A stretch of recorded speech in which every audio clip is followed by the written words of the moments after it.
How much does an SLP make per year? Fair pay for a medical SLP. SLPs may go into this field to help others, but we also need to make a living as well. That's a fair thing to say. Some facilities might be underpaying you, whereas others might surprise you with an unusually high offer.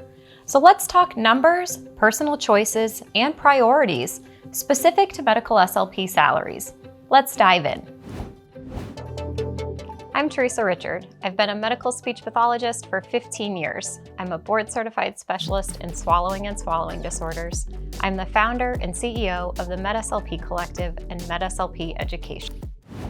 According to ASHA's 2021 Healthcare Salary Survey data, the median annual salaries were $78,000 for SLPs who were primarily clinical service providers, $92,000 for those who are primarily administrators or supervisors, but who did see patients, and $105,000 for those who were exclusively administrators or supervisors. The lowest and highest median annual salaries by various predictor variables were as follows.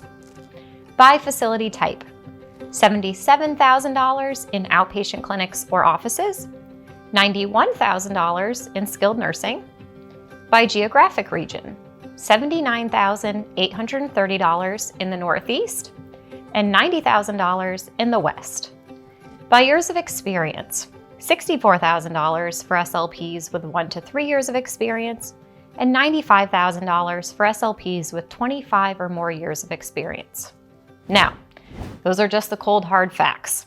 If you're wanting to ask for a raise and you're not sure where to start, look up local salaries on Indeed or a similar job posting website. This will give you a general idea of starting salaries in your area for those jobs.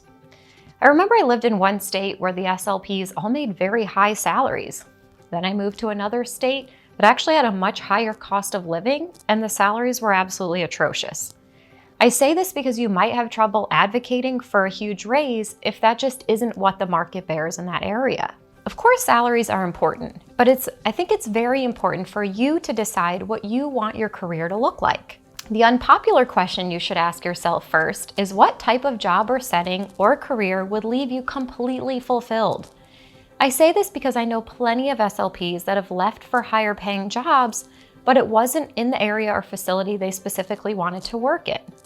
This field can be as incredible as you make it, but it's still very young, and many of our colleagues do not understand our worth or how we can significantly decrease the bottom line. So you might need to propose all of these numbers to show people. Now, what does career balance look like for you? Is it more important to be home by 3 p.m. to take your kids to their sports? Or do you not mind working long hours late into the evening or on the weekends?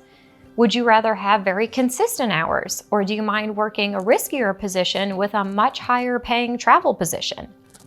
I know for me, there was a time when I needed a more flexible schedule. I needed Mondays off for a period of time. I was working in skilled nursing and I was able to negotiate more flexible hours from Tuesday through Saturday, which worked best for my family. I'll be posting other videos just like this one that you won't want to miss. So make sure to hit that like or subscribe button and turn on the notification bell.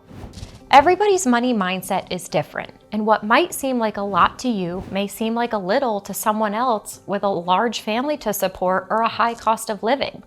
I'm not saying the answer might be as simple to move, but it actually might.